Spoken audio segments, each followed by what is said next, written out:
Good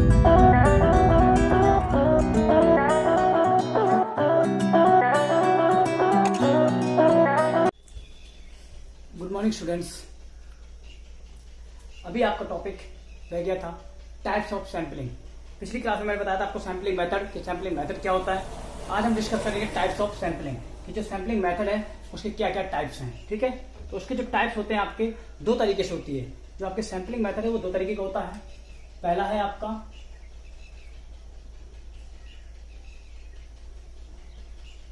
random sampling, दूसरा है आपका नॉन रैंडम। ठीक है, पहला है आपका रैंडम सैम्पलिंग, दूसरा आपका नॉन रैंडम सैम्पलिंग। इसके अंदर भी इसको डिफाइन कर दिया जाता है, कैटेगराइज किया जाता है दो तरीके से।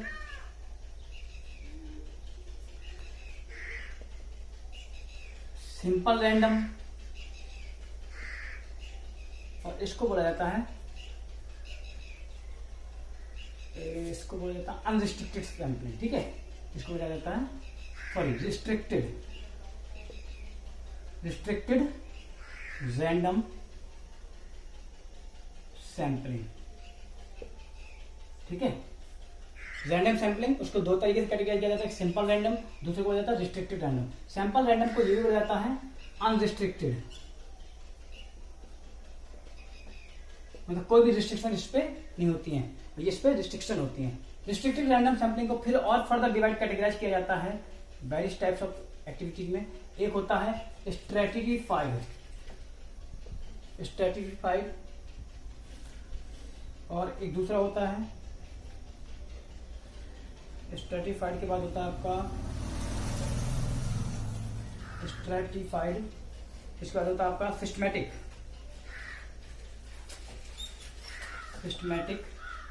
एक होती है क्लस्टर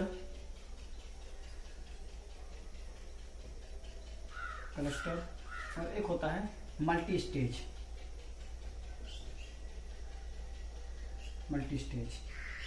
आपकी जो ऊपर वाली नॉन रैंडम सैम्पलिंग है इसको भी कैटेगराइज किया जाता है। एक होती है जजमेंट सैम्पलिंग,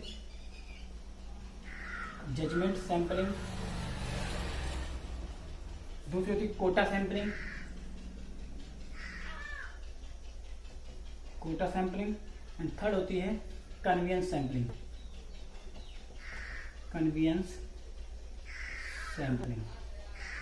ठीक है, इस तरीके से आपकी ये सैम्पलिंग होती है। देखिए आपको सभी दिख रही होंगी, आप क्लियर है। ठीक है, टाइप्स ऑफ सैम्पलिंग, जो आपकी सैम्पलिंग है, सैम्पलिंग जो मेथड है उसको कैटेगराइज किया जाता है, एक रैंडम सैम्पलिंग और एक आपका non random sampling. Random sampling का मतलब क्या होता है? रैंडम सैम्पलिंग में होता है कि all item of the universe, all sample या all items of the universe or population has been equal chances to be selected. मतलब है कि जब पूरी पॉपुलेशन के या किसी पॉपुलेशन के उसके अंदर जितनी भी यूनिट्स आ रही हैं सबके पास चांस हो, प्रॉपर चांस हो उसे बीइंग अ सैंपल सिलेक्ट करने के, तो उसको बोलते हैं रैंडम सैंपलिंग।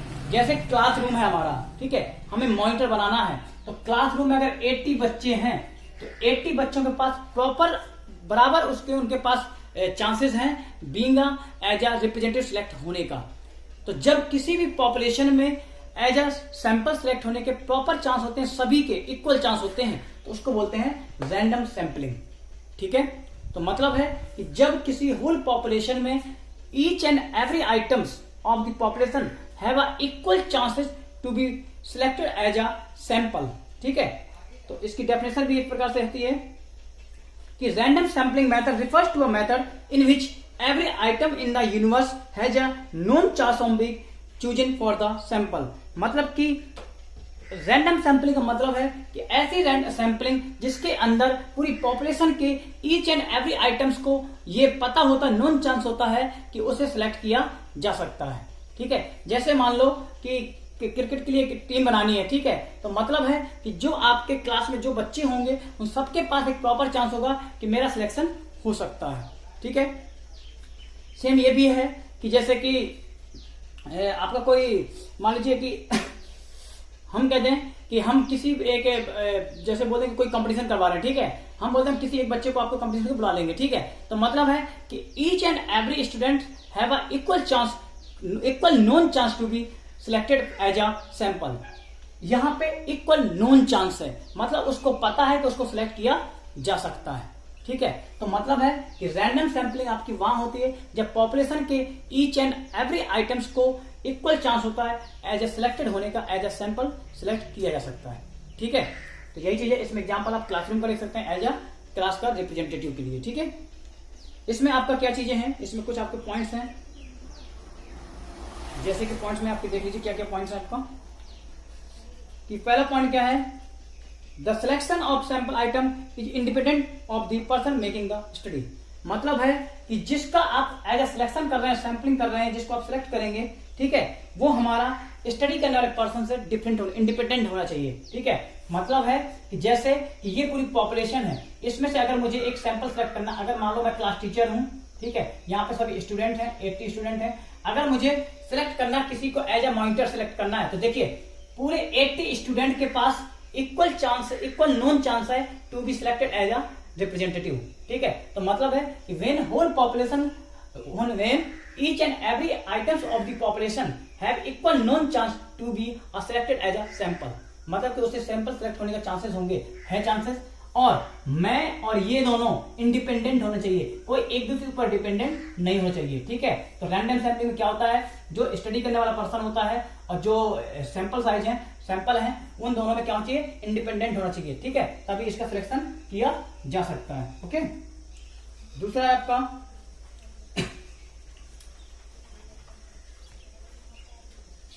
दूसरा पॉइंट है आपका, it is also known as probability sampling. इसे हम प्रोबेबिलिटी सैंपलिंग भी बोलते हैं।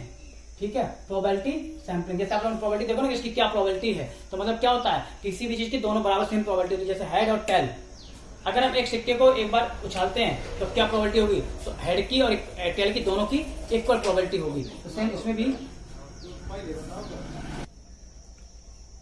ठीक है, तो इस मेथड को हम प्रोबेबिलिटी सैंपलिंग भी बोलते हैं, प्रोबेबिलिटी मेथड भी बोलते हैं। ठीक है, क्योंकि इसमें क्या होता है, प्रोबेबिलिटी के तरीके जैसे होता है ना कि हमें हेड और टेल के आने की क्या प्रोबेबिलिटी है, तो 1/2। मतलब क्या है कि अगर गिरेगा तो हेड भी आ सकता है और टेल भी आ सकता है। तो सेम यहाँ पे भी है कि यहाँ पे सबके पास इक्वल चांसेस हैं। अगर यहाँ पे मान लीजिए, हम एक एग्जांपल और लेते हैं, यहाँ पे मान लीजिए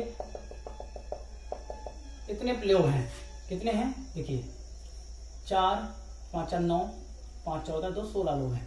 अब अगर हमें इसमें से एज ए एक पर्सन सिलेक्ट करना है एज ए कैप्टन, तो क्या है, सभी के पास इक्वल चांसेस हैं। मान लो मैं किसी को जानता नहीं हूं, इंडिपेंडेंट हूं, डिपेंडेंट नहीं किसी के ऊपर, मैं किसी को जानता नहीं हूं, इनमें से मुझे एक को सिलेक्ट करना है, तो मैं क्या करूंगा, एक को, किसी को भी एक को सिलेक्ट कर लूंगा।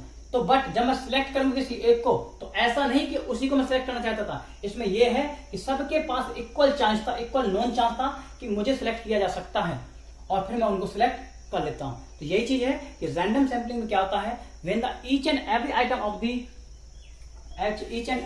Of the universe have equal known chance to be selected as a sample. जब सबके पास इक्वल चांस होता है सिलेक्ट होने का। एक और एग्जांपल आपका ले लेते हैं इसमें, जैसे आपका एक राइस का आता है, चावल का।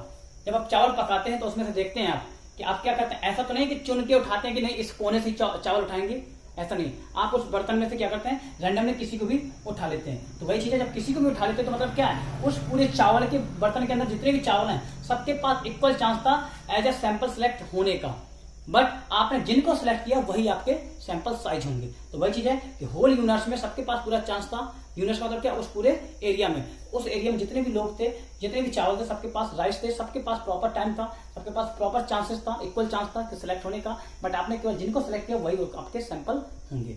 ठीक है, तो इसी को बोला जाता है random sampling.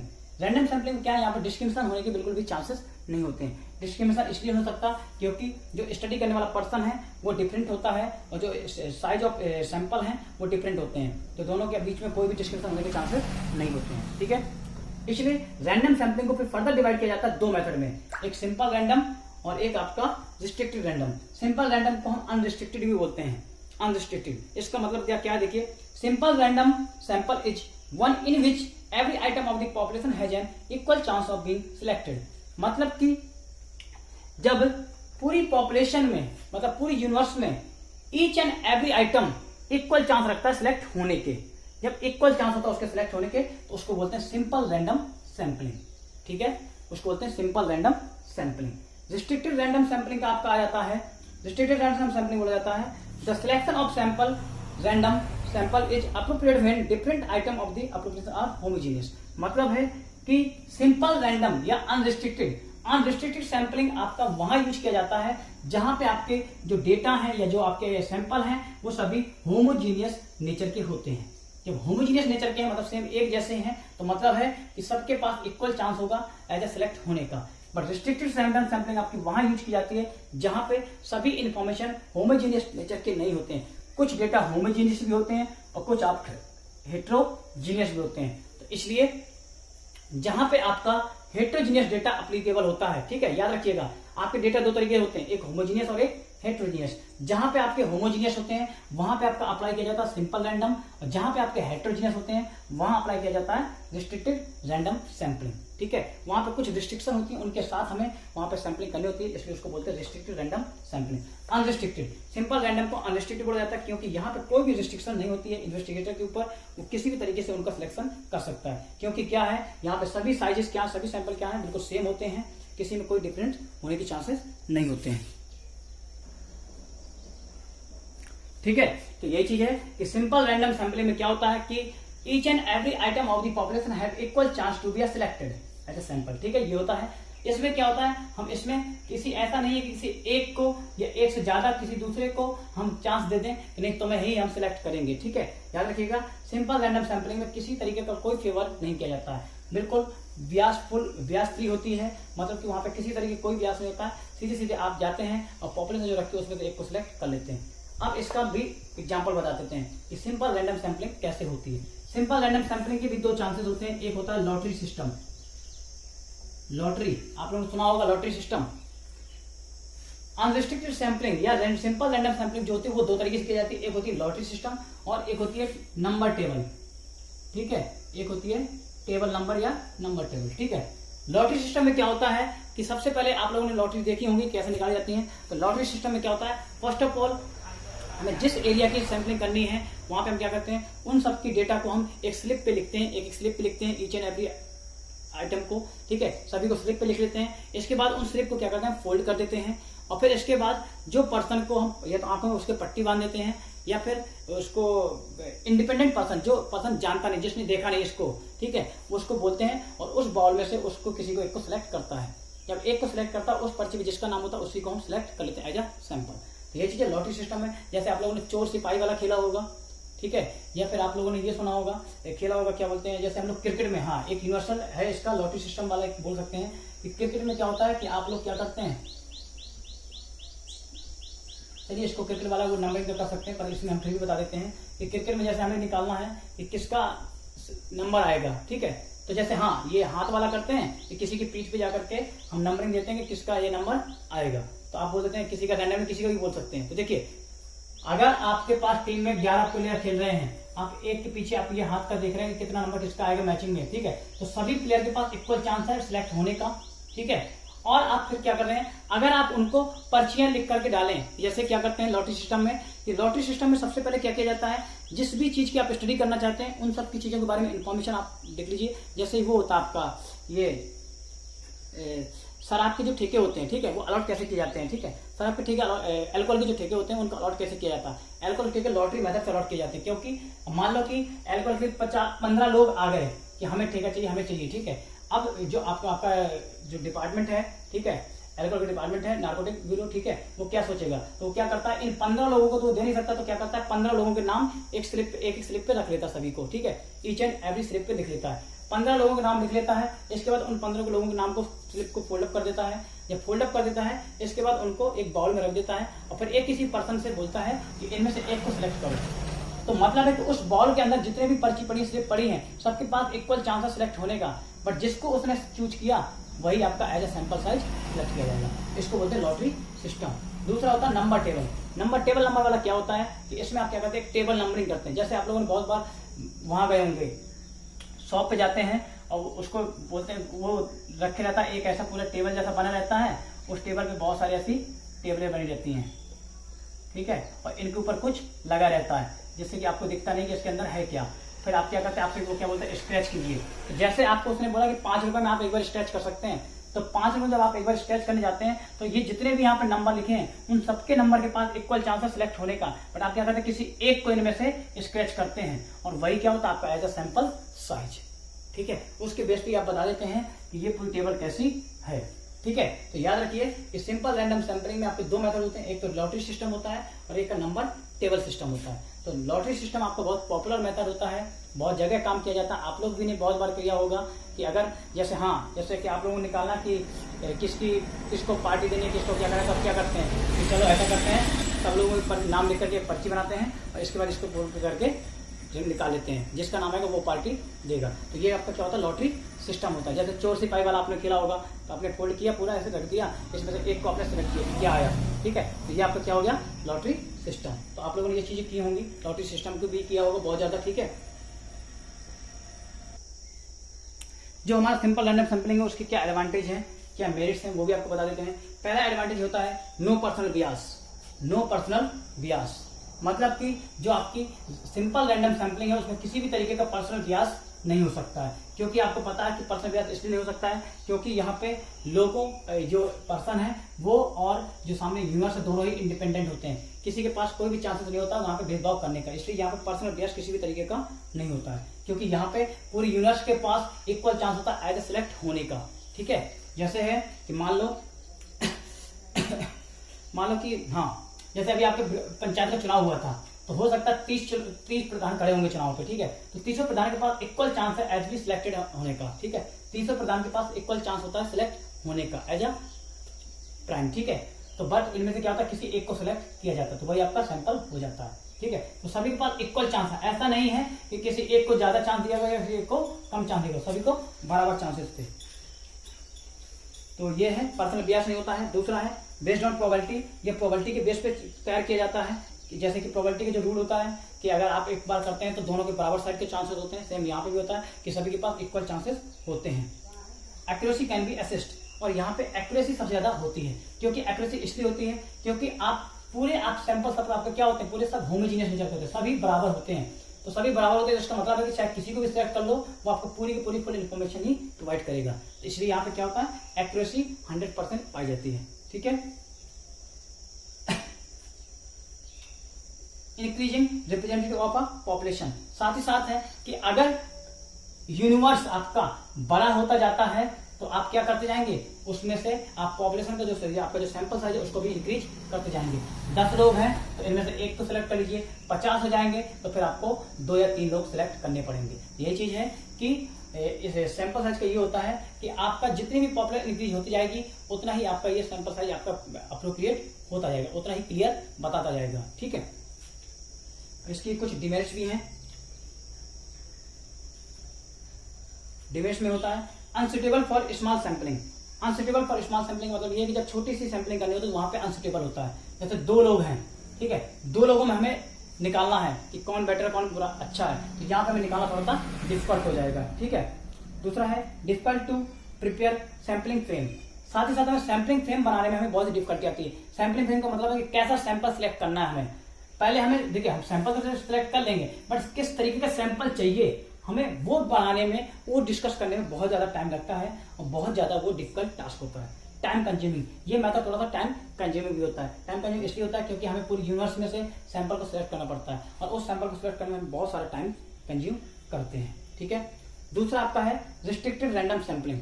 Restricted random sampling का मतलब होता है कि जहां पे आपके डेटा हेट्रोजीनियस नेचर के होते हैं, जहां पे आपके डेटा हेट्रोजीनियस नेचर के होते हैं वहां पे आपका ये मेथड अप्लाई किया जाता है रिस्ट्रिक्टेड रैंडम सैंपलिंग। मतलब है कि जब आपके डेटा बिल्कुल सेम कैटेगरी के होते हैं, सेम फीचर्स के होते हैं, तब तो आपका सिंपल रैंडम सैंपलिंग वर्क करता है, बट जब सेम नहीं होते तो वहां पे रिस्ट्रिक्टेड रैंडम सैंपलिंग यूज किया जाता है। ठीक है, रिस्ट्रिक्टेड रैंडम सैंपलिंग का यूज आप समझ गए कि जहां हेट्रोजीनियस नेचर के डेटा होते हैं। तो याद रखिएगा कि अगर होमोजीनियस नेचर के डेटा है तो आपका सिंपल में रैंडम है, जहां हेट्रोजीनियस नेचर के हैं तो वहां पे रिस्ट्रिक्टेड रैंडम सैंपलिंग है। ठीक है, हेट्रोजीनियस नेचर के डेटा है उनको रिस्ट्रिक्टेड रैंडम सैंपलिंग करते हैं, और उनको किस मेथड से करते हैं, वो 4 मेथड है आपके, एक है स्ट्रेटिफाइड, एक सिस्टमैटिक, एक क्लस्टर, एक मल्टी स्टेजेस।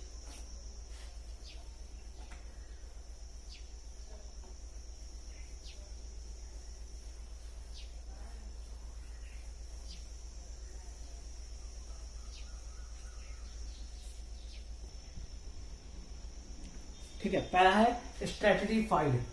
स्ट्रैटिफाइड का मतलब यहाँ पे ये है कि जहां पे आपके डेटा हेट्रोजीनियस नेचर के होते हैं और हम क्या करते हैं उस पूरी पॉपुलेशन को, उस पूरी हेट्रोजीनियस नेचर के डेटा की पॉपुलेशन को हम क्या करते हैं ग्रुप में डिवाइड कर लेते हैं, जिसको बोलते हैं स्ट्रेटा।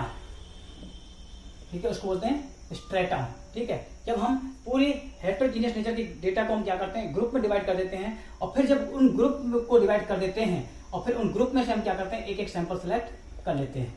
ठीक है, जैसे मान लीजिए कि हमारी जो पॉपुलेशन है उसमें 4 तरीके के लोग पाए जाते हैं। ठीक है, हम क्या करेंगे 4 ग्रुप बना लेंगे, चारों ग्रुप में उनको रख दिया, फिर उनमें से हम उनको सिलेक्ट कर लेंगे। ठीक है, ये आपका होता है स्ट्रैटिफाइड सैंपलिंग मेथड। तो स्ट्रैटिफाइड सैंपलिंग मेथड में क्या होता है कि वहां पे होल पॉपुलेशन को नंबर ऑफ ग्रुप में डिवाइड कर लिया जाता है, तो उसके बेस पे हम उसमें सिलेक्ट कर लेते हैं कि कौन सा डेटा आपका मतलब कौन सा किस नेचर का है, और उसमें से फिर उसको आप सैंपल को सिलेक्ट कर लेते हैं। ठीक है, तो याद रखिएगा स्ट्रैटिफाइड सैंपलिंग मेथड में क्या होता है कि होल पॉपुलेशन को नंबर ऑफ ग्रुप में डिवाइड कर लिया जाता है, फिर उस ग्रुप में से एक एक सैंपल को सिलेक्ट कर लेते हैं, क्योंकि इस ग्रुप में से अगर एक को सिलेक्ट करेंगे तो वो क्या करेगा, वो इस ग्रुप को पूरा रिप्रेजेंट कर रहा होगा, इस ग्रुप को पूरा रिप्रेजेंट ये कर रहा होगा। इस तरह कर लेंगे, इसकी हेल्प में क्या करते हैं हम इजीली कैलकुलेट करते हैं डिसीजन, और साथ ही साथ इन्वेस्टिगेशन को करने में भी हेल्प मिलती है। कुछ इसके एडवांटेज भी होते हैं। एडवांटेज क्या है, मोर रिप्रेजेंटेटिव। सबसे पहला एडवांटेज है मोर रिप्रेजेंटेटिव, मतलब है कि जब आप रिस्ट्रिक्टेड सैंपलिंग में आप स्ट्रैटिफाइड करते हैं उसमें आपको ज्यादा रिप्रेजेंटेटिव मिल जाते हैं, क्योंकि होल पॉपुलेशन को आप ग्रुप में डिवाइड कर देते हैं, और ग्रुप में जब नंबर ऑफ ग्रुप डिवाइड करते हैं तो नंबर ऑफ आपको रिप्रेजेंटेटिव मिल जाते हैं। तो इसमें आपको ज्यादा रिप्रेजेंटेटिव मिल जाते हैं, जिससे जितने ज्यादा रिप्रेजेंटेटिव उतना ही आपको सुटेबल होगा आपकी स्टडी करने में। ठीक है, इसका दूसरा इसका एडवांटेज है greater precision. Greater precision, greater accuracy under this method, मतलब है कि इस मेथड में आपको जो एक्यूरेसी होती है वो बहुत ही अच्छी होती है, क्योंकि जब आप पता है कि आपने पूरी पॉपुलेशन को नंबर ऑफ पार्ट्स में डिवाइड कर लिया है, तो नंबर ऑफ पार्ट्स ये पर्सन इसको पूरा एक्यूरेट रिप्रेजेंट करेगा, ये इसको एक्यूरेट रिप्रेजेंट करेगा, इसको ऐसे करेंगे। ठीक है, तो मतलब है इसमें क्या होता है, इसमें एक्यूरेसी जो होती है वो आपकी हाई लेवल की होती है। ठीक है, फिर एडमिनिस्ट्रेटिव कन्वीनियंस। एडमिनिस्ट्रेटिव कन्वीनियंस क्या है कि जो एडमिनिस्ट्रेशन है उसको भी करने में बहुत सहायता होती है, ये बहुत इजीली होता है, क्योंकि अगर पूरी पॉपुलेशन को करता तो हेट्रोजीनियस होमोजीनियस दोनों को अलग अलग करने में बहुत डिफिकल्टी पड़ती। ऐसे में क्या उसने ग्रुप डिसाइड कर लिया और ग्रुप अलग अलग बना लिया और सबको आराम से इजीली कैलकुलेट कर सकता है, तो एडमिशन को करने में भी बहुत ही हेल्प करता है। Greater geographical concentration, unit from the different strata may be selected in such a way all the random located in अ।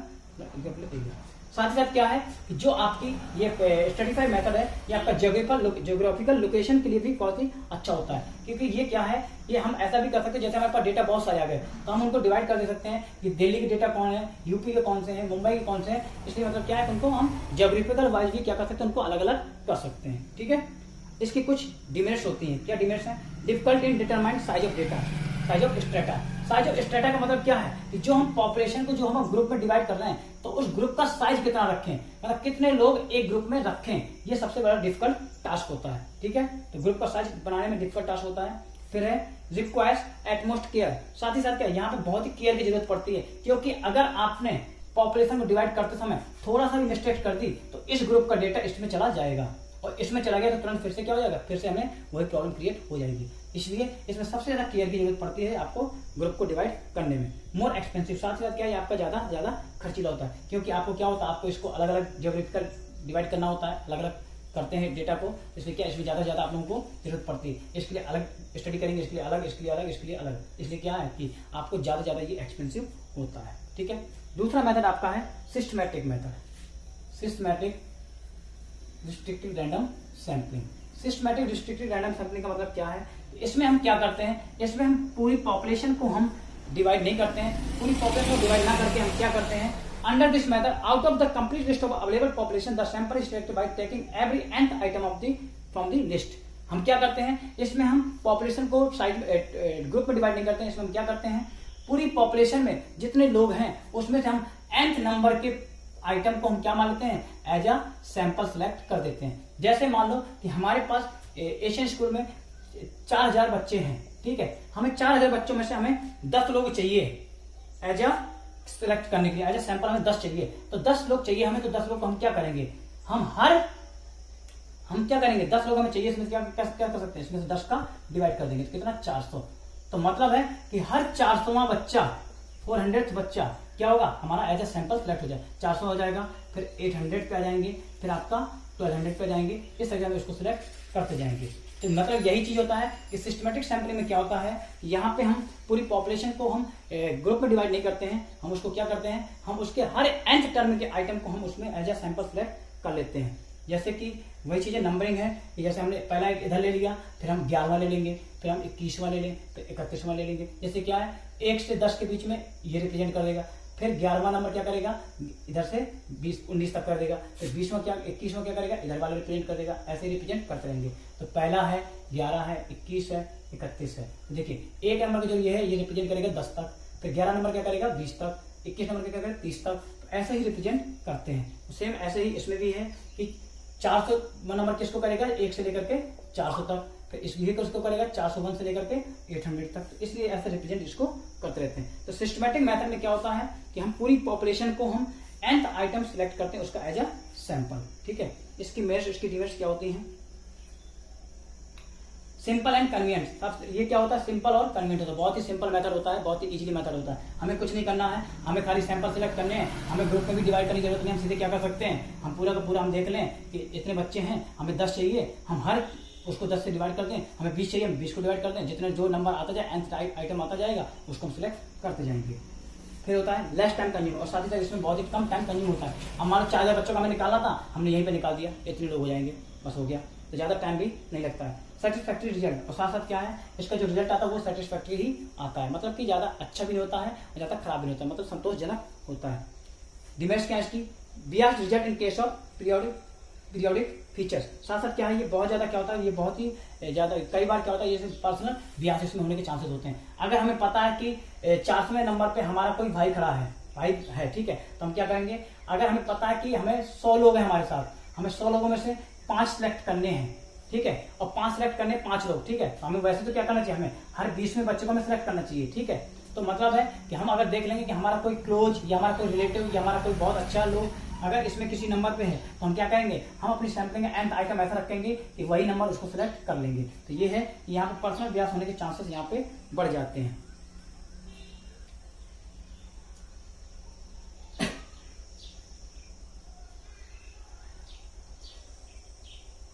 फिर है possible only when complete history available. साथ ही साथ ये आपका सिस्टमैटिक मेथड तब पॉसिबल होता है जब आपके पास पूरी कंप्लीट रिकॉर्ड मेंटेन हो। अगर आपको पता है कि कितने बच्चे हैं तो आप इसको रिकॉर्ड नहीं कर पाएंगे, कंप्लीट लिस्ट होनी चाहिए आपके पास। साथ ही साथ है unsuitable in case of large population. साथ ही साथ ये अनसुटेबल हो जाता है लार्ज पॉपुलेशन में, जैसे पूरी 131 करोड़ जनसंख्या है उसको हमें करना है तो आप उसको नहीं कर पाएंगे। तो मतलब है जब लार्ज पॉपुलेशन होती है तो वहां पे इसको करना थोड़ा सा बहुत ही डिफिकल्ट हो जाता है। ठीक है,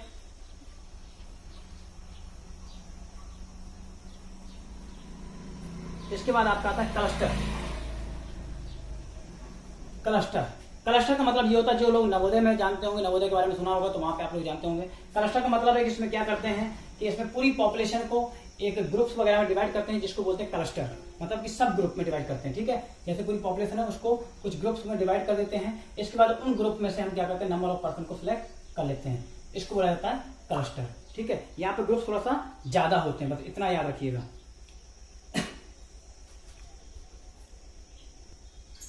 ठीक है, तो क्या होता है पूरी पॉपुलेशन को हम क्या करते हैं, होल पॉपुलेशन को नंबर ऑफ सब डिवीजन कर देते हैं, सब ग्रुप में डिवाइड कर देते हैं, जिसको क्लस्टर बोलते हैं। फिर ईच क्लस्टर के ग्रुप में जो ग्रुप आना है, ईच ग्रुप में से हम रिप्रेजेंटेटिव को सिलेक्ट कर लेते हैं। ठीक है, ये जरूरी नहीं कि कितने लोग रिप्रेजेंटेटिव सिलेक्ट किए जाते हैं, हो सकता है एक में से 2 कर लें, एक में से 1 ही कर लें, ऐसे हम उनमें से सिलेक्ट कर लेते हैं। जैसे कि नवोदय विद्यालय समिति क्या करती है, अपने में स्पोर्ट्स में अगर उसे सिलेक्ट करना हो तो क्या करती है, क्लस्टर कराती है, फिर क्लस्टर से लोगों को सिलेक्ट करती है। हो सकता है इनमें से एक ग्रुप को वो सिलेक्ट ही ना करे, एक को सिलेक्ट कर ले, इसको ना सिलेक्ट करे, इनको तीनों को सिलेक्ट कर ले। तो ये है कि इसमें क्लस्टर में क्या होता है, होल ग्रुप को भी सिलेक्ट किया जा सकता है। ठीक है, एक मेथड है आपका मल्टी स्टेज। इसको बता देना, ये जो क्लस्टर आपका, ये आपका एनवीएस में स्पोर्ट्स को सिलेक्ट करने के लिए सबसे ज्यादा एप्लीकेबल किया जाता है। मल्टी स्टेज में क्या होता है, सेम ये चीज है कि हमने पहले क्लस्टर में डिवाइड किया, फिर क्लस्टर में जो आपके ये ग्रुप थे, ठीक है, तो उन ग्रुप में से जो हमने सिलेक्ट किए तो उसके भी ग्रुप कर देंगे। जैसे मान लीजिए ये 5 ग्रुप निकले क्लस्टर करने में, फिर 5 ग्रुप में से हमने क्या किए, 2 को सिलेक्ट नहीं किया, 3 ग्रुप रह गए, इन 3 ग्रुप के भी हम ग्रुप बना देंगे, इनके भी हमने ग्रुप बना दिए। फिर जब इनको ग्रुप बन जाएंगे फिर इनमें से फिर हम सिलेक्ट करेंगे कि कौन सा हमारा रिप्रेजेंटेटिव होगा। तो मतलब है कि जितना और फिल्टर करते जाएंगे वो आपका मल्टी स्टेज है। वही चीज है कि अगर हमने पूरी पॉपुलेशन को नंबर ऑफ ग्रुप में डिवाइड कर दिया, फिर उन ग्रुप में से किसी एक ग्रुप या दो ग्रुप या तीन ग्रुप को सिलेक्ट कर लेते हैं, तो उसको बोलते हैं क्लस्टर मेथड। जब उस क्लस्टर मेथड में जो क्लस्टर सिलेक्ट किए हैं उन क्लस्टर की भी हम सब डिवीजन कर दें, फिर उसके भी सब डिवीजन कर दें, तो फिर आपका आ जाता है मल्टी स्टेजेस। ठीक है, तो आप इसको पढ़िएगा। कल हम आपको पढ़ाएंगे नॉन रैंडम सैंपलिंग। ठीक है, तो याद रखिएगा स्ट्रेटिफाइड में ग्रुप में डिवाइड किया जाता है, उसके बाद फिर उसमें से एक एक पर्सन सिलेक्ट किया जाता है। सिस्टमैटिक में nth आइटम को सिलेक्ट करते हैं। क्लस्टर में एक पूरे होल ग्रुप को ही सिलेक्ट कर लेते हैं, किसी दूसरे ग्रुप को हटा भी देते हैं। मल्टी स्टेज में जो हम क्लस्टर सिलेक्ट करते हैं उसके भी सब डिवाइड कर देते हैं, फिर इसके बाद उनमें से सिलेक्ट करते हैं कौन सा हमारा सैंपल साइज होगा। ठीक है, तो आप पढ़िएगा, जो डाउट होते हैं आप पूछिएगा।